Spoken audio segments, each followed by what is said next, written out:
Fancy. Let's do it, brother. Shall we? Let's do it. Welcome to Fancy Bread. I'm Adrian. I'm Ed. And today, celebrating our 4-year anniversary since we released our very first episode named Latin Editions on 4/20.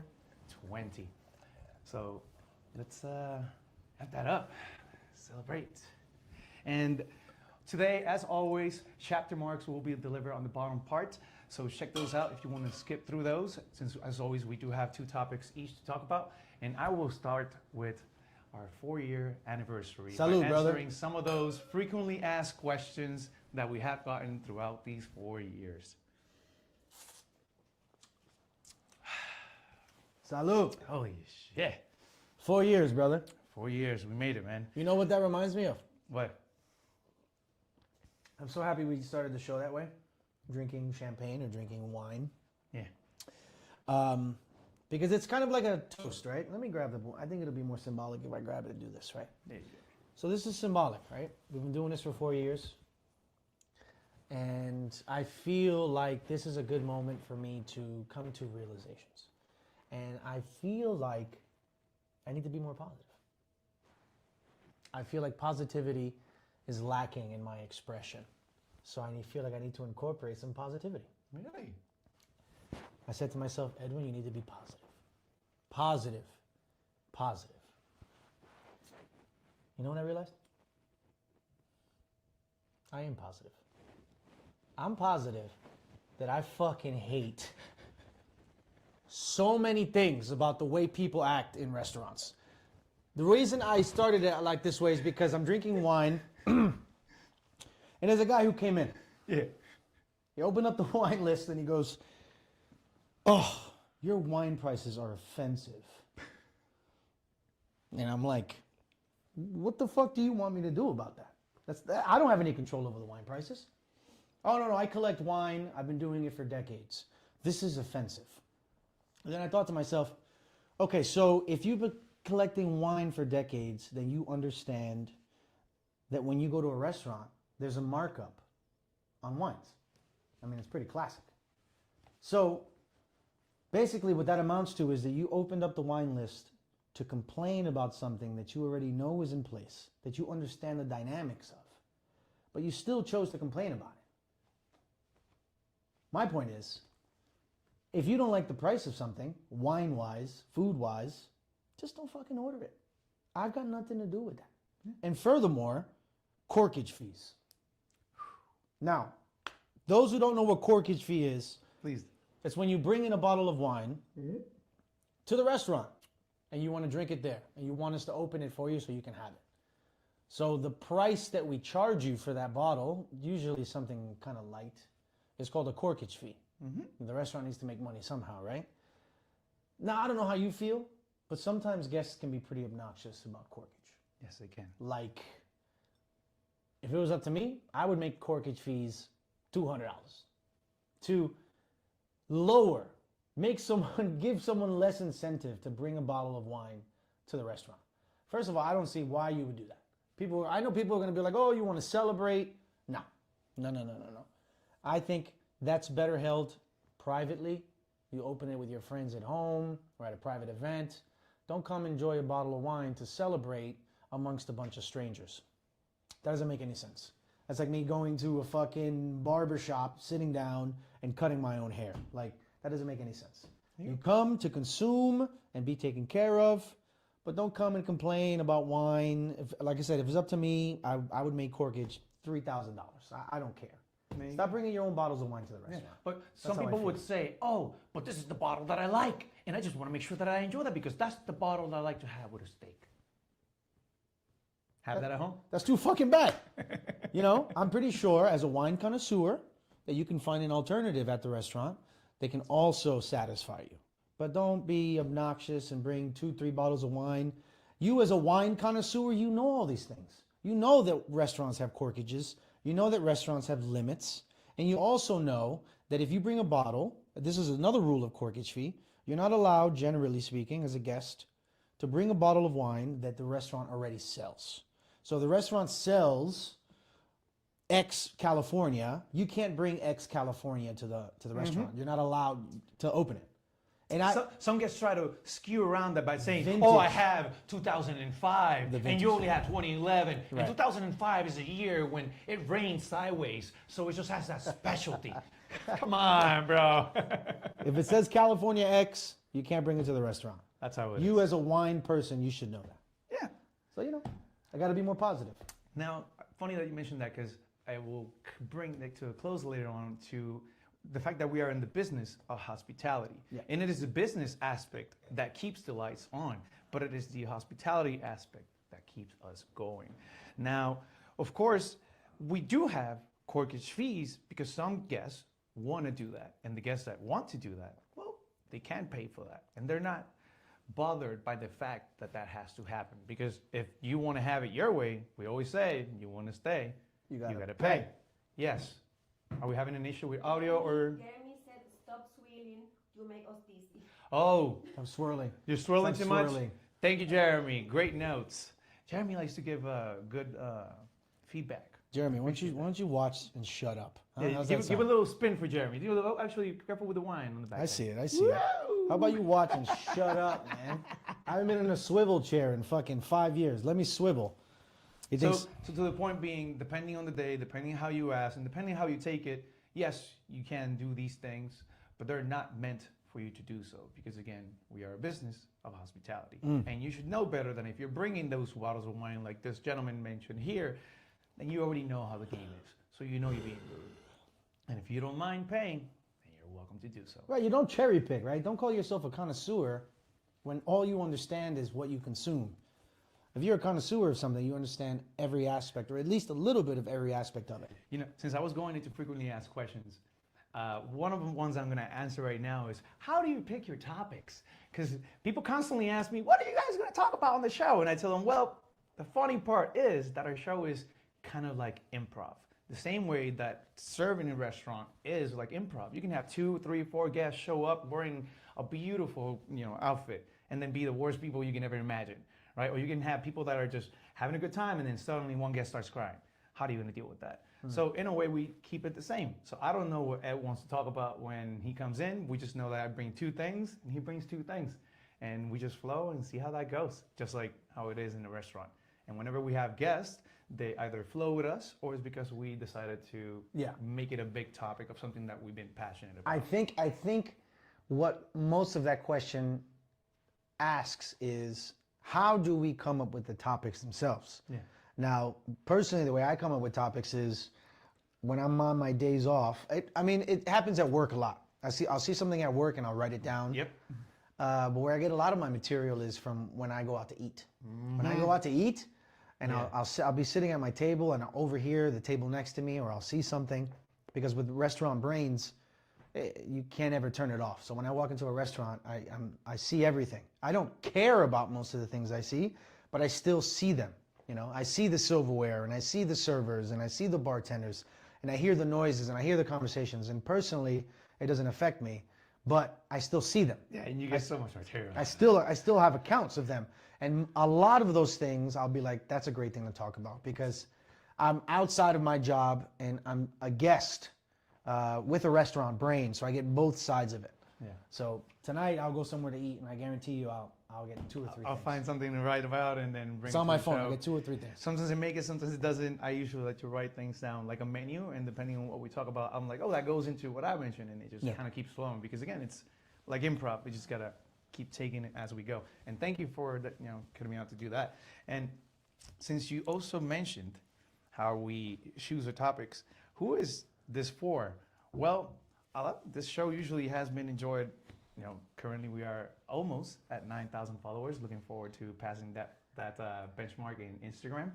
A lot of our followers are you, those who work in the industry, those of us that are part of it, and a lot of people that are very curious.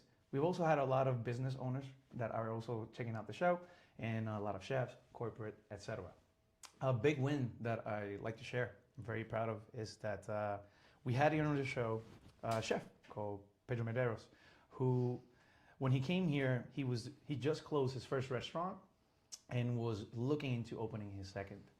And at one point, he was into discussions with a potential investor who, when he said, let's meet up, let's discuss, he said, oh, I already know everything I need to know about you. I already saw an hour and 30-minute of you. So Right. Because Because I feel like I know that. And Yeah. I'm not saying we're taking credit for any of that, No, but the fuck fact that Fuck we that, we're taking credit. made that little connection, that's what the part of connection and mission is about. We're Because taking we're all about educating, entertaining, inspiring, and connecting. And going that was crazy. a big win. So when I had that meal that day after he told me that, I was like, a little sprinkle of salt was fancy bread. And I felt proud of that. So chef, I won. So that's what the show is for. So thank you for being here. If this is your first time, welcome. And if you've been here since day one, thank you. We really appreciate it. Please, don't forget to like, share, and subscribe. It really helps the show. It helps us grow. Or don't. Or whatever. Who cares? All right? Go ahead, brother. Do you have a frequently asked question that somebody constantly asks you about the show? About the show? About the show, something that people are constantly asking you. No. What would you say in this 4 years was the hardest part of working with Fancy Bread? Working with Fancy Bread? And if you can give me a little You want bit some more juice? Hell, you give me some more juice because this is getting good. This is real and raw, baby. I don't know what we got here. I would say We got some La Maca. the most difficult thing about working on the show is the consistency. It's just keeping it up. One of the big fears we had when we first started was if we're going to have material. Remember that? Remember how scared you and I, well, Yeah. to be completely frank, you, Yeah. not me. This has nothing to do with your character, your quality as a part of It's this. just the way it is. Adrian used to be scared shitless. Are we going to have enough material? What are we going to talk about next week? Because when we first started, we didn't have cues of shows. When we first started, It was just two guys and, we would and post. a couple mics. We would post on a Wednesday, and we would record on Monday. And if we didn't record Monday, we didn't post Wednesday. That's the way it was. Yeah, it was. Now we have, we've done things a little differently, of course, with experience, right? Yeah. But the hardest part of the show is, because it's a living, breathing thing. It has its own thing now. Yeah. So I think just keeping up the enthusiasm because life happens, right? Yeah. Life happens, and as of yet, the show doesn't pay our bills. Yeah. So It's not. So, like, share, subscribe. And it doesn't pay our Yeah, bills, we're so gonna we have add to this we up have to now keep it so you can moving. tip service. Until it does, it doesn't. So until it does, we have to do other things, and life has a way of lifing. Yeah. So Yeah, it was a time when we took a whole year off. right. Whereas Life has a way of lifing, so you have to kind of stay motivated. You might see different hairstyles throughout the many videos that you see on Instagram. So, I think Hope you enjoy. I think the hardest thing has been staying motivated and staying true to the vision, because everything you see about successful people on social media is about how they stayed motivated, how they stayed true to it. Because if you are expecting a ton of attention this early on, you're not going to get it. So how do you stay motivated when how do I stay motivated when I write for a show for an hour and a half? Yeah.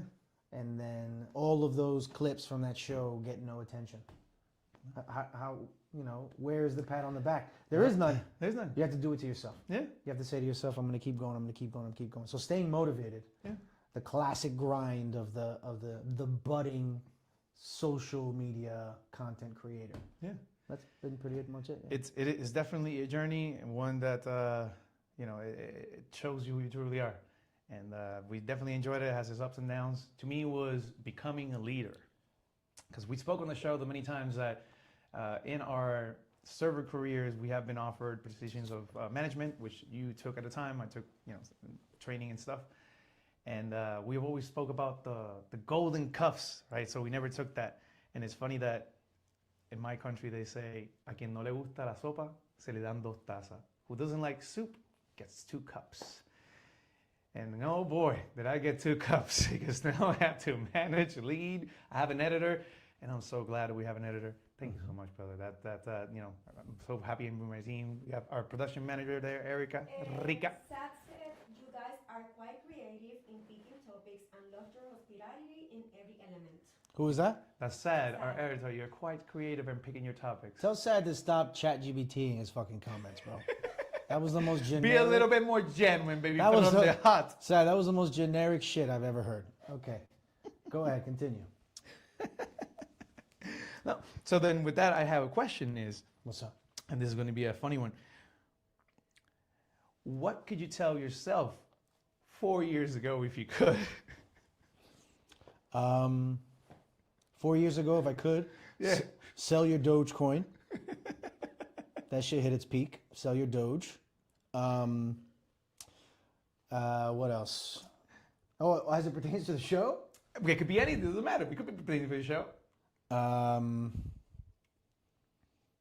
I don't know, man. I'm pretty good. Well, you let us know. If you could go 4 years back and tell yourself one thing, what would that be? I'm pretty In good, my man. case, I'm happy. I was just going to say, don't sell your Bitcoin. Don't say you sold your Bitcoin. Don't sell your Bitcoin. I have little by little bought some, but don't sell your goddamn I would Bitcoin. have sold my Doge. Oh my I God, that was, yeah. And then the other one is fuck Chase Bank. I just definitely wanted to get that on my chest. Man, I just, 9 out of 10 times, 9 out of 10 times, like when you're passing cards constantly, you know that if one card is going to say, oh, this is going to be declined, I would say 8 out of 10 times. It's funny you say It's that. a Chase card, bro. It's funny you say so that. goddamn, call your Chase Bank and tell them It's you're done funny you with say them. that because it'll be the end of the night. Okay, I'll have a pain in the ass shift. It'll be the end of the night. I'll be a closer, and I'll be closing out my final check. I'm exhausted, mentally exhausted. I'm closing out my final check, and when I open the check presenter, it's a Chase Visa, and I go to myself. I go, for the love of God, do not decline. I know. Do not decline. Because Chase is very, very hypersensitive. About you using your money. I guess it's a good thing, right? I get checks taken care of, but in this particular context, it's a pain in the It's a ass. pain in the ass. Chase Visa is a fucking thing, man. How do you go to? Have you ever had a black card decline? I don't think so. Now that I think about it, I mean, I'm sure maybe. I've had a black card decline. That was an interesting conversation. So, What am I gonna say to the guy? Sir, your black card declined. I just went up to him. I didn't say a word. I just went back. I just went.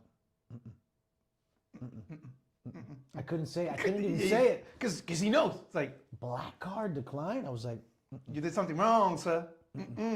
Oh, you're doing something wrong. yeah. Chase visas are the bane of late night. I want to go home situation. Well, now what keeps you going? What do you mean? What keeps us going? You know, what is year 5? What keeps us going? What is year 5 going to look With like Fancy for Bread? Fancy Bread? Yeah. Potential, the vision. Yeah. We're building a brand here. We're building a community. So we're going to be recording 2 episodes per month. One of them is going to be At our least. live pre-ship. At least for 2 now. episodes At per least month. 2 for now. And the other ones where we're going out in our new series, Phone Eats Last. The first episode's about to come out, where we actually interview Chef Pedro Medeiros for the second time, opening his second restaurant, Corkage 2.0, something that will be coming soon. Definitely look out for that. And then, like I mentioned, we will do it in our live pre-shift. So for the live pre-shift, check our website, or for the best thing, follow us on Instagram so that you can see when we're posting, so that we can do our live shows. So you can definitely show up for that. It is a bit of a community, so because if you're on our live shows, you can comment, you can ask questions, and you can be a part of the conversation. So that'll be that. And of course, I guess I'm just gonna throw it at you. Yeah. So You wanna change it to the second one? yeah, like, you know when you spiel a table Yeah. and you're describing the menu, you're describing the food, and Let go of that champagne, change for a little bit of a hot water for a second. and then at the end of your spiel, somebody will be like, "Oh, you didn't say anything about the snapper. It must not be good." What do you say in that situation? What do you say? What do you say? But you didn't say anything about this snapper. Oh, you didn't say anything about the snapper. It must not be good. Oh, it must not be good. Yeah. What would you like to know? What would you like to know about the I tell snapper? people all the time, I say, listen, I could say something good about everything on this menu. I just don't want to bore you to death. You understand? I like that. But the fact that you don't perceive that as a guest, it boggles my mind. It boggles my mind. There's a lot of little things that tie into that. Yeah. First and foremost, I need to be efficient. Yeah. I can't stand at my table and spiel them about everything on the menu. Yeah, if you have 30 items on your menu, You ever work? worked with somebody? You ever worked with somebody like that? Somebody Yes. that says everything about everything. I remember someone that used to open the menu and go to the tables and be like, "Oh, over here on this side we have." Dude, they say and then follow up on this side and this about one here. Oh, this is my favorite. Their spiel takes a while. They never get a bad review. They themselves never get a bad review, but the restaurant gets a ton of bad reviews because no one can get sat because this fucking server says everything about everything. You know? How do you make people's lives simple? You have a drink on the menu? Drinks. Perfect example are drinks, right? I associate drinks to make them simple for people. I say, this drink is like, or this drink is a version, our version of, fill in the blank. This is our version of an old fashioned with this and this. Got it. This is like a spicy something margarita. People understand those things. But there's servers that'll be like, this has organic, freshly squeezed, fair trade, 2 ounces of lime juice. And there's like 9 ingredients in that fucking drink, bro. And it also has rainwater, rainforest, Oh, and the Acapulco. garnish. Let me tell you about the garnish. Let me tell you about the glass. The glass blower's name is. Shut up, man. What the fuck?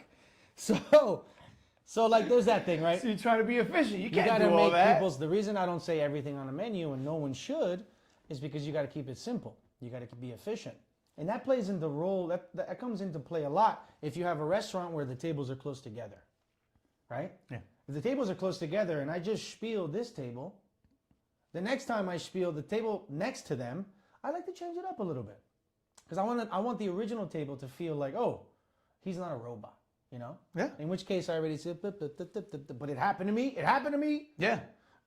You didn't say anything about the snapper. Ma'am, I could say something good about everything on this menu. I just don't want to bore you to death. Yeah. Whoop, table next to them. 2 top right next to them. Within earshot of them. Oh, you didn't say anything about the bone marrow. It must be bad. I'm like, what the fuck is going on in this place, man? No, I just don't want to talk forever. And then, you know where it also comes into play? It comes into play when... Insecurities, but go ahead. Yeah, it comes into play when you deal with people who are very indecisive. Mm-hmm. Right? When you deal with tables, and this is a big server tip, when you deal with tables that are very indecisive, you have to be able to identify it quickly. And once you identify it, you say to yourself, okay, in order to be sane after this experience, I need to omit some things. Correct. If I was going to say 3 things to these people, I'm going to say 2. 2. Right? In some cases, I'll say 1. You know? Don't give people so many options because then they're going to be there forever. Yeah. And then you're going to suffer. They're going to suffer. Yeah. One of my favorite things is an indecisive table will be like, indecisive as fuck. Yeah. And I finally, through the help of God, Yeah. I got an order out of these fucking people. And at the very end, the last bit of the order, the woman will be like, I want mac and cheese. And just instinctively, because I'm trying to sell, I won't just be like, okay, mac and cheese. I'll be like, would you like regular mac or would you like lobster mac? And then I'd be like, fuck! Yeah. Damn it! Because then the person would be like, fuck, do I want lobster mac and cheese?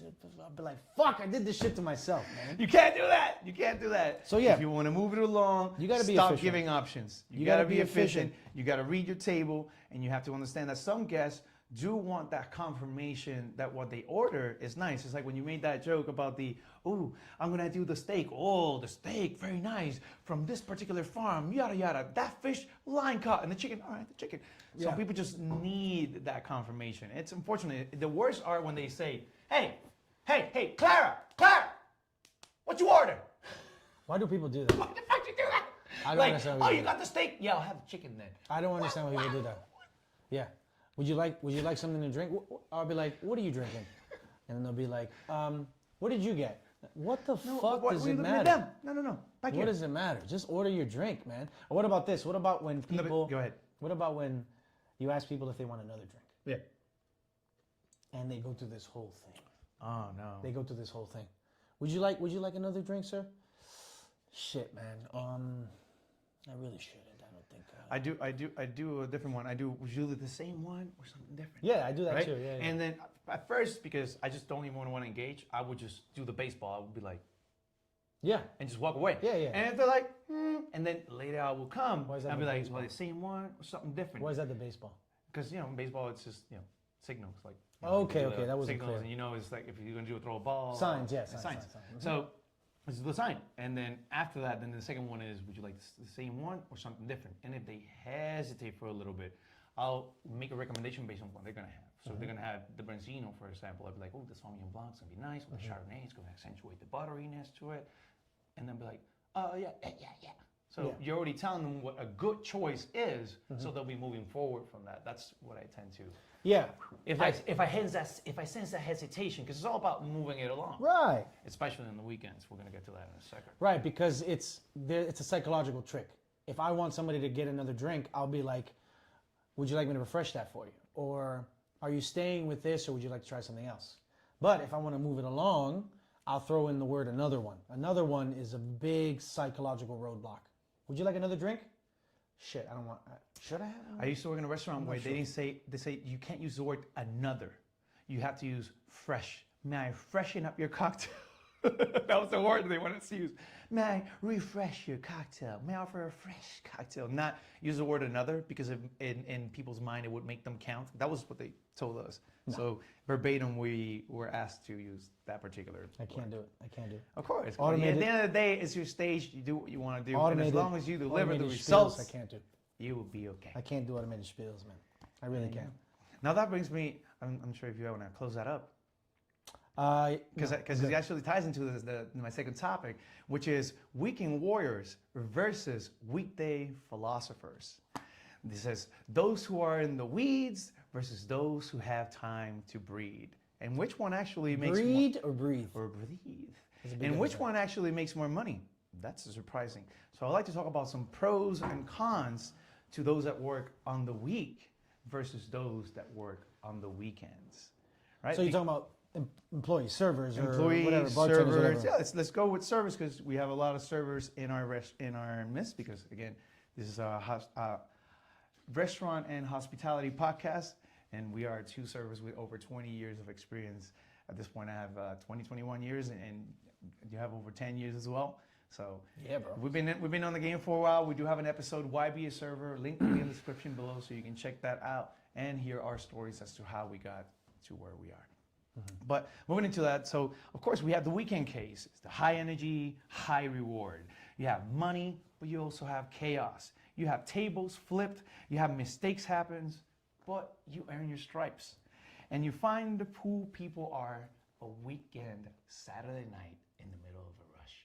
Because you'll feel like who can handle themselves and who can't. We have a lot of those, and they kind of push into the weekend or push into the weekdays based off, can you handle that? Well, we have the weekly case, the slow burn, but with the hidden gems. In it, we have where the regulars come out and real conversations happen. I want to actually put an asterisk on that, because I do have a talk yourself out of this one. This is a segment that Ed and I have been trying to work on called Talk Yourself Out of This One. So I'm going to give you a scenario. I will ask Ed how he got out of that one, how he would get out of that one. I will tell you how I got out of that one, and I would love to know how you would get out of that one in the comments below. Let's see. Okay? Let's see how strong the bullshit is. Scenario number one. This lady was sitting with a gentleman, and she says to me, can you believe he's going to the event tomorrow with his wife and not me? Get yourself out of that one, sir. She's like, his mistress. Yeah. His mistress. Miami, baby. Pass me some of that nectar juice. Give you a little second to think. You want some more of this? And you go ahead. Give us your answers. So let me see if I got Miss this. Erica here will read Let out me see some if of I got those. this right. Let me How see. you get out of that? Let me see if I Can you got this right. believe he's going out to the X event tomorrow with his wife, not me? Let me see if I can get this right. Yeah, So, yeah. I have the context. So, a guy's out with his mistress. Yep. She had made it obvious that she was his mistress, his side chick. I said she verbatim said exactly what I just told you. Okay, to so me. so in other words, yo, can you believe that me, the side chick, is not going to the event tomorrow? He's going with his wife. Yeah. So you just admitted that you're a side chick, okay? So you've involved me in your private life. In which case I would say, yo, you a side chick. When you signed up for this, you knew what the deal was. I don't understand what you're complaining about. That's what I would say. There you go. So at that moment, I was like, what do I say? So I always try to flip it and think about my perspective. So what I say, well, if it was me, I'm thirsty and I could really use a drink. I would love to be the person sitting down to this man, having a good drink and a good meal. You know what? I let him do things to me too. Right. So let's have a good night, shall we? What was the show? What was the show? And he looked at her and be like, eh. What was the show? What was the? Where was he taking? What was the event? It was I will keep down the hush hush because I don't want to give some away. But it was a. Was it a let's concert? Say no. It was some sort of a fight match. Ah, let's say it was some sort of a fight. Was it MMA? And I'm not gonna give out points because we gotta keep doing the hush hush. Yeah, honestly, what do you? That's not the thing. about? So there's no. Did anybody put in what they would Somebody- say? No. Nobody bid. Nobody Somebody bid. wrote that. Somebody. I saw a clip the other day where some guy was talking about how women can't be real side chicks because they'll always break the rules. They'll always try to penetrate more than they should. Oh, okay. Right? Yeah. But if you tell a man, yo, I got a man, as a girl, Yeah. yo, I got a man. Don't call me anytime after 8 p.m. My day with you is Tuesday from 1 p.m. to 1:23 p.m. How many men do you think would be okay and they would make that work? What percentage of men? Listen, how about this? Listen, like the chase card, 8 to 9 out of 10. Come on, man. I'd be the 10, by the way. Do you ever think that be the would work the other way around? Do you ever think there'd be a man sitting at a table talking about, yo, can you believe this chick, bro? She's going to go out with her husband tomorrow to go see the match, and she's not going to take me. The fuck out. It's like that new clip where a girl kicks a guy out of her apartment. She goes, okay, the Uber's outside. And the guy leaves. And then she turns to the camera and she goes, yeah, so I fucked him, I wined him, I dined him, and then I sent him home. Just like they do to us. And then they cut to the guy. And the guy's talking to his friends. Yo, I had the best night of my life. Come on, man. Talking about, yo. I want to check the AC because it's getting a little hot in here. And I'm going to ask of them the bubbles. second, get yourself out of this one because I have another one. I Let's got keep the it real, bubbles. At restaurants like ours, we have that situation constantly. Which is why you never say to a guy who returns with a different woman, Welcome back. welcome back. You never say welcome back. You know? Even though I love saying welcome home. You know, but that's my default. Sometimes I'll see the same fine with that guy. one. Sometimes I'll see the same guy, and he might be with the same woman. He might be with his wife, and he might be 100% straight arrow faithful. And I still won't say welcome back until I've seen that guy and her like 5 times. Got it. Because you never know. You never know. You never know.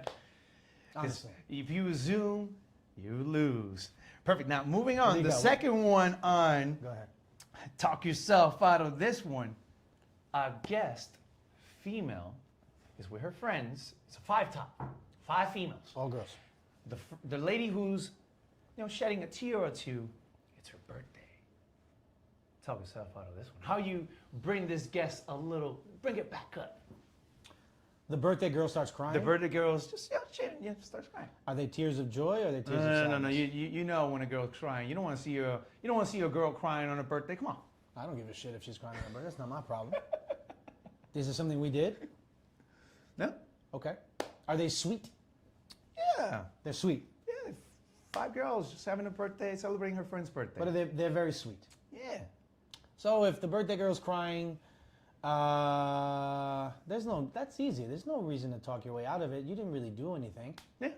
My talk your way out of things is like you got yourself kind of. Oh no, but this is more of both these situations that I put in here were both situations that you get yourself into.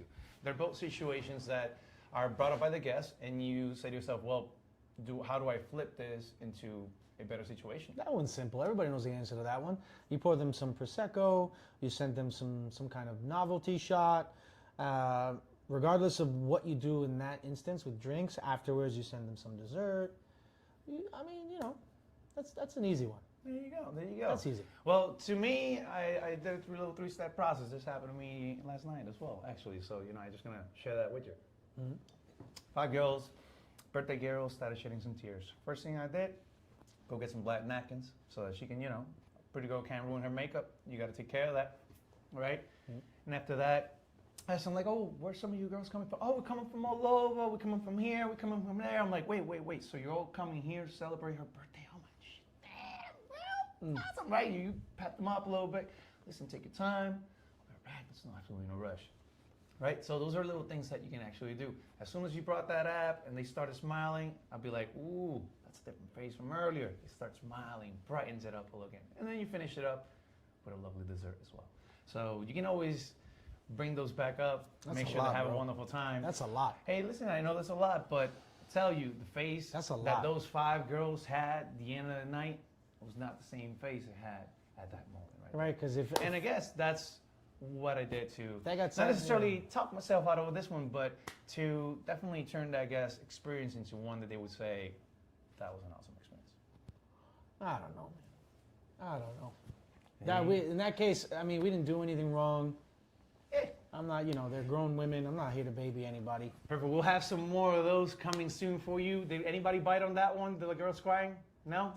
Shame on you. All right, so I want to keep going with the weekly case, which we spoke to, where regulars come out and real conversations happen, because that's something that doesn't tend to happen on the weekends. I certainly know that when I'm on a Friday, on Saturday, I'm constantly like, oh, welcome in. I'm Adrian. I'll be your guide today, blah, blah, blah. Versus on the weekdays, hey, welcome to. My name is Adrian, and I'll be your guide today. It's a completely different experience. And you get to do that on the weekdays. You don't get to do that on the weekends. And you get to have those deeper conversations with guests, turn them into your clients. You get to know them a little better. So it's a different game, right? Also, you get to taste food and learn the menu. Why? Because the kitchen's a little bit more relaxed. You get to go back there, talk to them, gain a little bit of insight. What's this dish like? What is that sauce made with? What are the allergies? It's a great thing that you can do on the weekdays. Another one, meet your staff members, right? It's another time that you get to, we're slow, so maybe you get to talk to your coworkers, get to know a little bit about them. And I started a little something thanks to you. And I would like your help in creating a bit of a list of questions. So Edwin here passed down to me his lovely blue Vespa scooter. I'm gonna put a picture somewhere here with the 2 of us enjoying it. It'll be beautiful. And since I received that, Edwin would park the scooter behind work, and a lot of our coworkers would sit on it. And now that this bike is mine, I just want to make sure that you don't mess it up, you don't break anything, right? So I have no issues of people sitting on it, as long as, that's the asterisk, and this is where the game comes in, you answer out loud a uncomfortable question, and you may sit on the bike. That's what I do. So yesterday, as I went outside and I saw somebody sitting on my bike, I explained the rules. You're welcome to sit on my bike, but you have to answer this uncomfortable question. Ask me the question. Well, Simple. you know what? I made this an easy one. So I said, if and only if your lady could have one of the 2, a big juicy butt or a big pear breast, which one would you choose?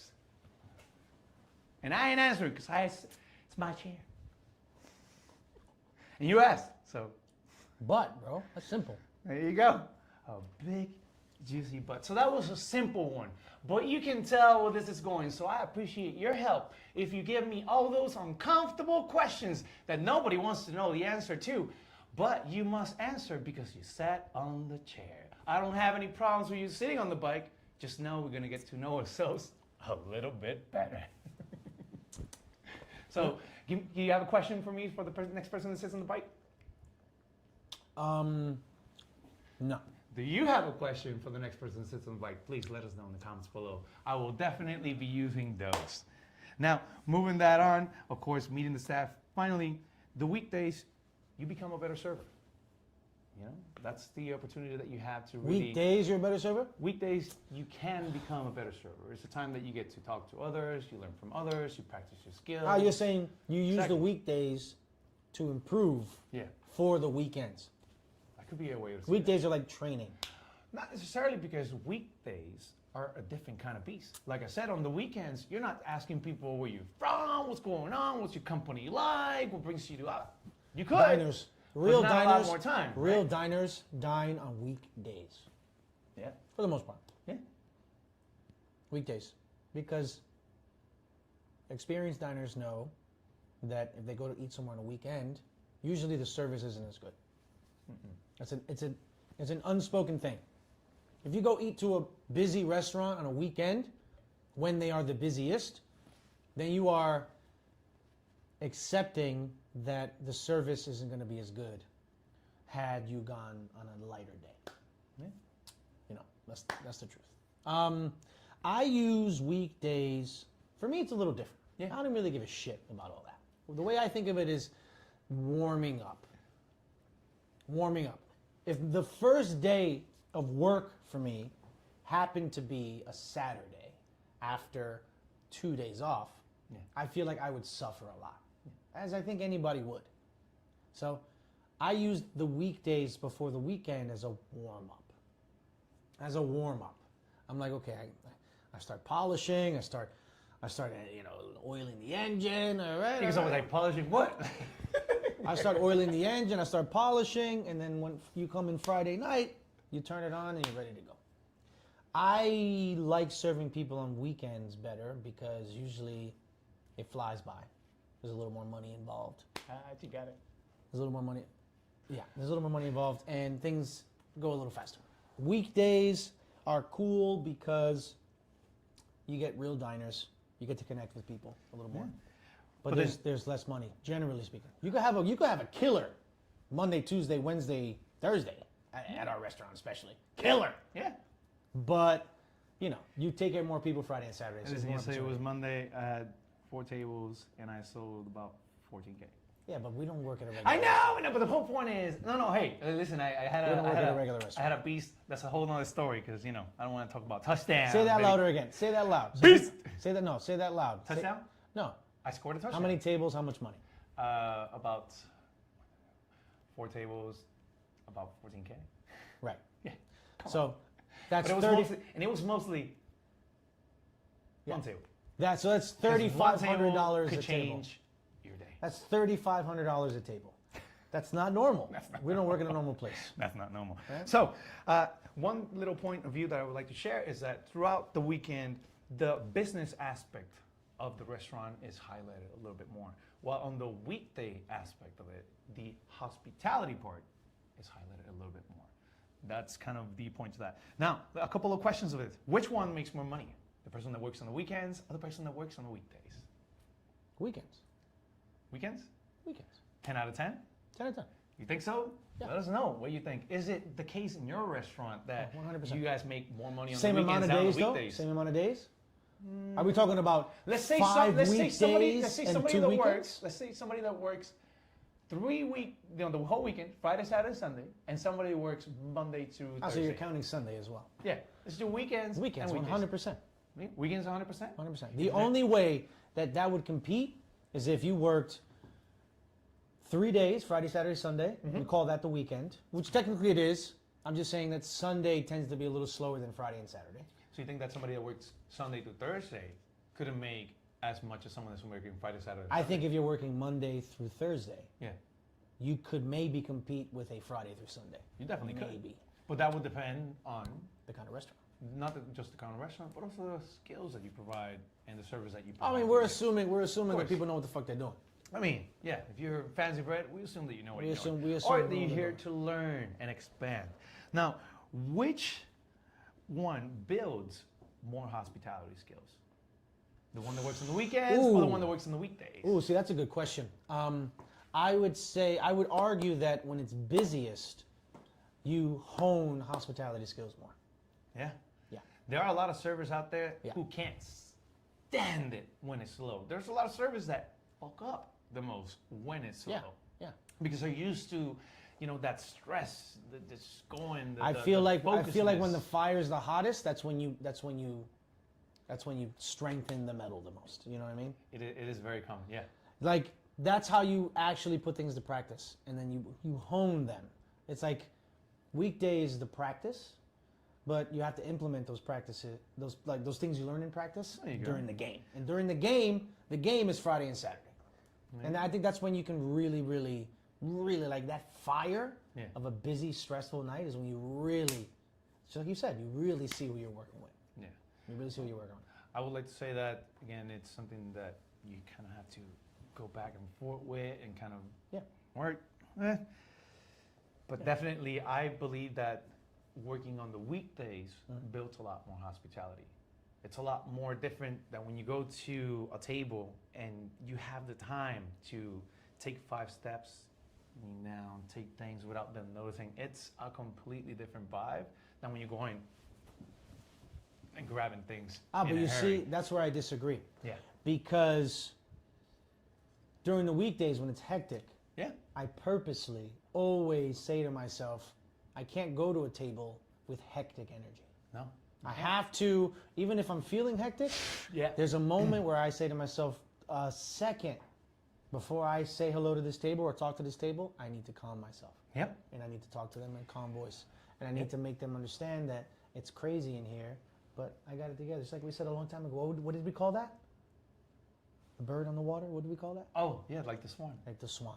People don't, like a swan. Super graceful up here, even though you might be going crazy down here. Like sing. Like, yes, exactly. So then, let's say I'm dealing with all that shit on a weekend. Yeah. For me, it's the opposite of what you say. I feel like I can build more hospitality working weekends because come a weekday, I'm chilling. Yeah. I'm chilling. I think that's I'm chilling. one of them builds a better connection with guests. Of While the course. other one is just offers a neat service at its prime. Obviously, it's doing I feel like everything you could argue the case for both. Because which I guess asks the question is, who's the better server? The one who thrives in the chaos or the one who connects deeply? Oh, chaos, 100%. Chaos 100%? Yeah, because the person who connects, you could argue that you could connect with people anywhere. Yeah. You could connect with people sitting at a bar. You could connect with people waiting in line for something.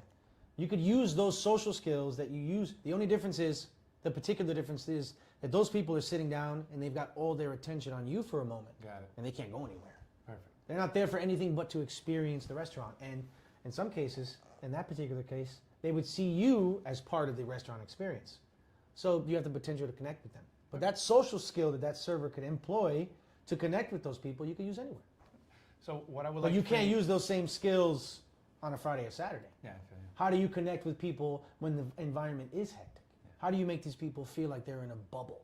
Yeah. A bubble of good service and chill vibes amongst chaos.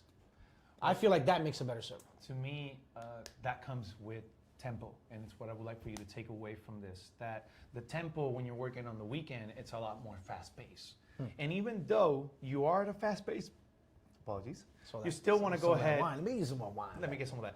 Even though you are at a fast pace, it is still important that at certain tables, when you're standing, before you stand in front of them, take a deep breath.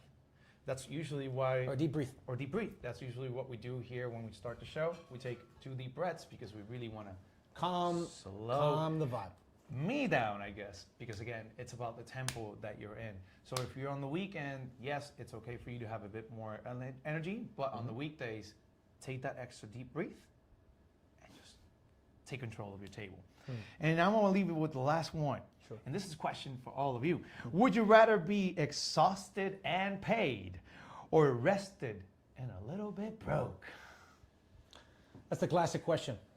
That's like, that happens a lot. When you're very, very busy and things are moving and you're stressed and you're hectic, you say, at least I'm making money. And then the flip side is the obvious, right? Damn, it's slow today. But fuck, bro, I slept well last night, you know what I mean? I'm chilling. I'm fooling around with my coworkers. I'm playing on my phone. I'm fucking around. But I'm not making any money today. I'm not making mistakes already. I'm not making any money. If I had to have one, I would do hectic and paid. Yeah. But the great thing is that there's days that aren't hectic, so there's a bit of a balance. Yeah. That's what I use my weekdays for, to Yeah. kind of rev up a little bit, because those are the days where it's a bit more chill. Yeah. So I rev up and build my shield for the fucking zombies on Friday and Saturday. Well, I You know what this is I'm going to sound really weird, but this all came out because, as contradictory as it sounds, I used to work 3 days, and now I'm picking up a fourth because I personally want to slow down. That sounds weird. But I used to work Fridays, Saturdays, and Sundays, and now I'm currently working Mondays or another day of the week. And on the contrary, I start with that coming in on a Friday, coming into a Saturday, Sunday, and now it's Monday vibes. But man, I enjoy it because it's in those days that you get to practice a skill that for a while it was left unpolished. Now, anything else you want to touch on, or otherwise move into last words, sir? What is it about a restaurant, the moment you walk into it, Yeah. that makes you like it or dislike it? I'll give you an example for me. Something that, if I see it, Yeah, go for it. I'm 2 strikes away from leaving that restaurant. Yeah. Neon writing. I was gonna say the lighting. Wow. No, I was not the gonna say lighting. Not the lighting, not the ambiance. Yeah. Neon lights. Like neon, like this. Yeah. Like places where a restaurant has framed for people to take selfies, to take pictures. Because they know people are going to take pictures. Oh, so if they have that Instagram corner, you're like, not for you. Not for you. If it's an Instagram and the Instagram corner has fake ivy or fake plant, like greenery, that's 2 strikes. What are you laughing at? That's 2 strikes. 2 strikes. 1 more strike and I'm out of there. Yeah. Wow.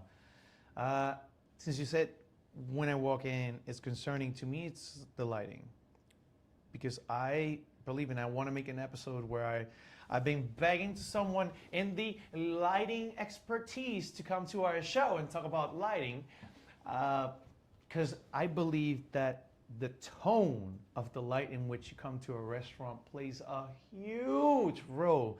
If you're going to have lunch at noon, a nice little kind of evening breeze dinner, or a lovely date night dinner. Those are all things that are perfectly set up by the temperature of the light. And it's something that restaurants just completely overlook, except the very few, and I would love to have that talk in the future. So if you're a lighting specialist or a restaurant designer, please slide into our DM so that we can get this opportunity going. Menu size. Menu size, baby. Menu size. If I go eat somewhere and the menu is ginormous, it has Fuck too that. many options, No. I can't stand that way shit. too much variety. Well, I mean, kind of the same vibe. And then because if you have like You're talking about... if you have ceviche and you have pizza and you have burgers and you have steak, I'm like, That's a cheesy restaurant. get it? It's like I don't know. You know, the late great... I always say a jack of all trades and a master of none. No. That's kind of like the that restaurant doesn't work style. for If you do restaurants. too much, no. That doesn't work for restaurants. Like Anthony Bourdain said Two that. concepts, and that's it. Mix them. Anthony Bourdain said that. Somebody asked him, how can you tell if a restaurant's going to be good or bad? All the places you've eaten. And he said, listen, you can never guarantee it, but one of the ways that you can really, really improve your chances of going to a great place is checking out their variety. If you go somewhere and they've got pizza, sushi, pasta, that place sucks. Sucks. But if you go somewhere and they've got 2 items, they got a duck and they have beer, that place is going to be fucking fantastic. That place is going to be fucking fantastic.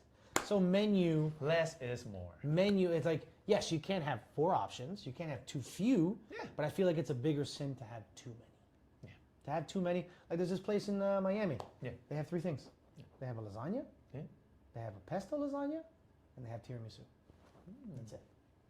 That's it. That's all they have. I respect that. I respect it. You know, it's like, what does that mean? Great. What does that mean to you? My lady did for Valentine's Day. What was the name of the restaurant?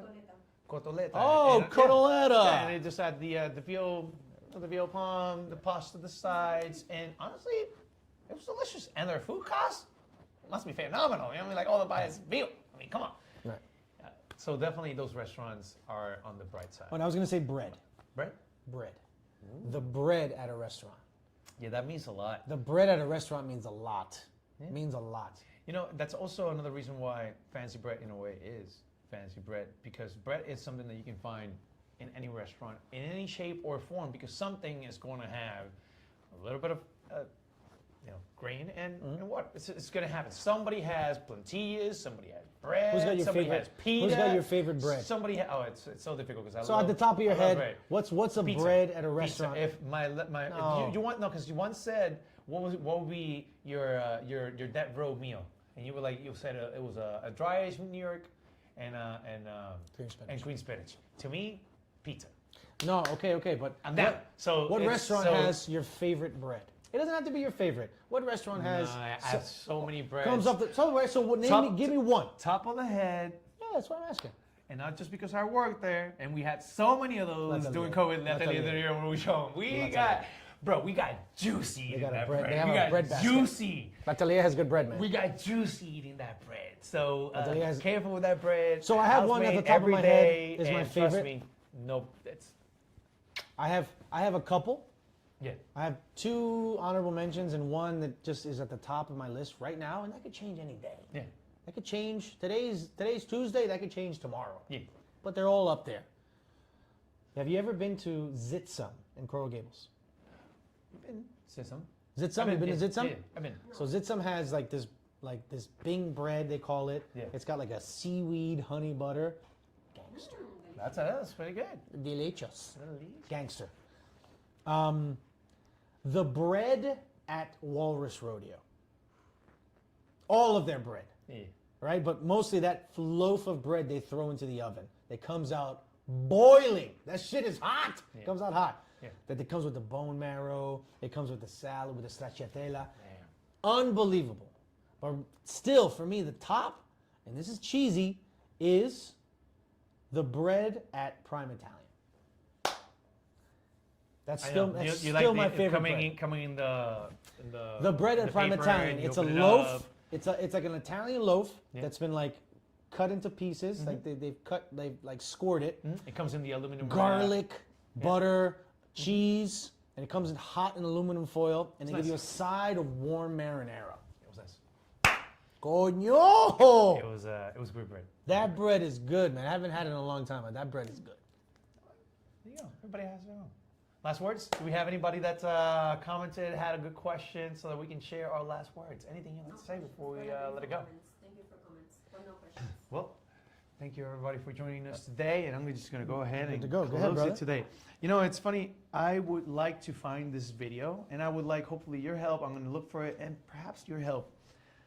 I'm looking for this video of this guy who was dancing with this lady, and at the very end, after doing all these crazy stunts, he walks away. And there's always like a voice-over commentator where at the end he said, "It's okay, he can go home proud because he gave you everything he got." True. I'm looking for that video, and if I find it, I swear to God, I'm going to put it somewhere because you need to see that. It is beautiful. And I would like to wrap it all around and bring it together to a close. Wrap it up. Today, we celebrate 4 years of fancy bread. Salud, mi hermano. 4 years of showing up, brother. Salud, mi And hermano. giving it everything we got. If this is your first time, again, welcome. Rika, where's your glass? And if you've been here from the start, thank you so much. We may be doing this for you. Thank you again. Thank you, everybody. Now, whether you're on a Wednesday, whether you're on a Saturday night or the last table on a Tuesday, all that matters is that you always bring your best. Because at the end of the day, that is what separates the good from the fancy. Thank you for listening. Take care, everybody. Don't forget to like and subscribe. Hey, You feeling that fucking? You gotta you feel it. You feeling gotta that feel it. wine, Are you huh? gonna join me? Don't forget to like, share, subscribe. Woo! To a lot more years, brother. This.